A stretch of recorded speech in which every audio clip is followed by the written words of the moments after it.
What's going on, guys? Welcome back into the channel and welcome into a new series here on MLB The Show 21. Today we're going to be talking about which ratings matter for a position group in MLB The Show, and specifically in today's video we're going to be covering outfielders, talking about left field, center field, and right field, and discussing which ratings impact these players the most and some of the ins and outs of grading outfielders. So I want to first talk about the general premise of left fielders, center fielders, and right fielders and what their responsibilities are in baseball. Obviously, take this with a grain of salt because I am not a baseball player. I've never played baseball. I've only within the past 5 years or so started getting into the game and stuff like that. So I have a general understanding of this. This will help people that are newer to the game, people like me that were transitioning into MLB The Show, and it might help you guys out from a franchise perspective looking at the ratings and things like that to maximize your roster, because that is how I learned. And so let's go ahead and jump into some of that information. First and foremost, I always like to start with center field because I feel like that is the most straightforward position. The center fielder is a position or is a player that has to cover a ton of ground. They have to make fielding plays. They have to be essentially quick. They have to have good reaction, and they have to be able to field the ball.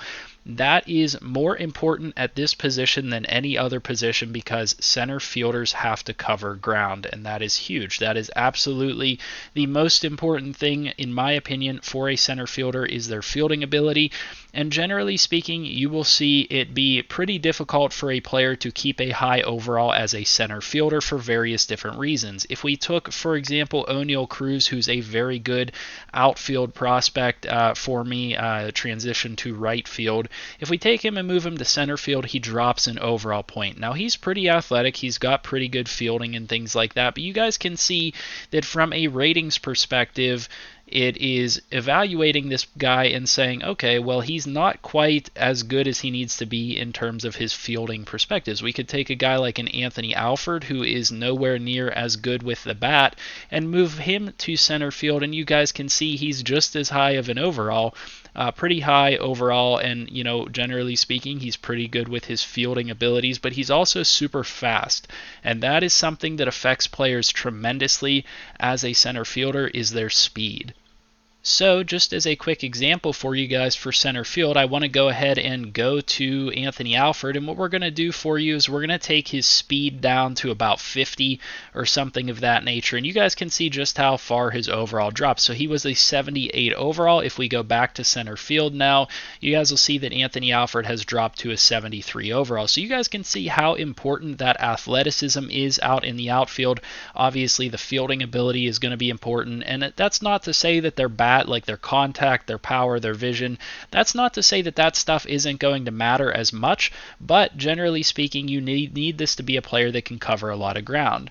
Then I like to go ahead and talk about right field and left field. Left field is what I consider to be kind of like the easiest of the three positions to play. Now, obviously, it's not easy, but one thing that I want to show you guys is that you can pretty much transition any outfielder to left field, and their overall will go up. And what I want to show you guys here is James Wood. This guy is a 66 overall B potential 19-year-old player. If I go ahead and I move him to left field, he goes up from a 66 overall up into the 70s. So I want to show you guys that here. Let's go ahead to left field now, and you guys can see James Wood went all the way up to a 73 overall with B potential.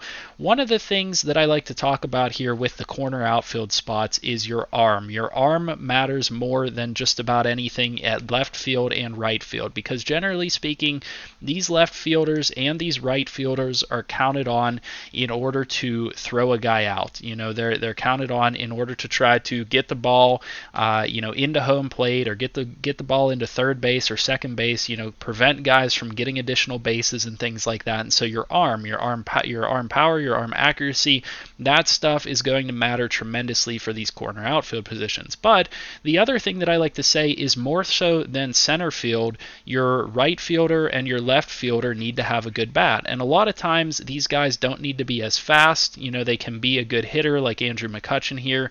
And a lot of times you'll see some of the top outfielders in the league are guys that just simply have big power. If we go over to the Texas Rangers, for example, Joey Gallo is like the perfect example of what most teams look for in a corner outfielder. He's got a really powerful arm. He's pretty good at fielding. I mean, he's really good at fielding, but he's not fast. He doesn't have to be super athletic or anything like that. He's not going to have to cover as much ground as a center fielder is going to have to, but he also has really big power. And generally speaking, I like to think that the right fielder is traditionally a more powerful player, a more home run type of a hitter than the left fielder is. The right fielder very often can play first base, but that's not always the case. You know, there are a lot of left fielders out there in the league that are big power type of hitters as well.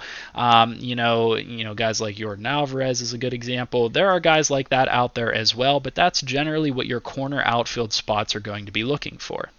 And just as another testament to the fact that I consider left field to be this overall boosting position, this is something that is really good for you guys to know if there's a minor league player that you guys want to get up in terms of overall and stuff like that, and you want to break him to the major leagues.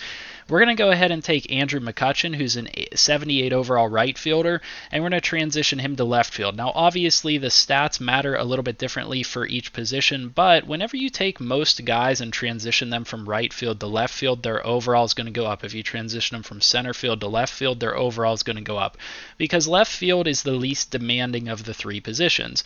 And I think what's going on here, and it's probably pretty clear, is that Andrew McCutchen doesn't have a big arm. And in baseball, the theory goes that the right fielder is the guy with the best arm. The right fielder is the spot where you're going to get the most putouts, you're going to get the most guys thrown out at home plate and things like that. And so the lack of arm from a guy like Andrew McCutchen is going to be what's hampering his overall. And so those are the things that you have to take into account whenever you're considering where to move these guys around. And if you guys ever get confused, just go ahead and start moving the guys around from left field to right field to center field and see how their ratings adjust, because you guys will get a good picture by doing this yourself, by becoming experienced with this, of what actually plays into these players' ratings at each of these positions.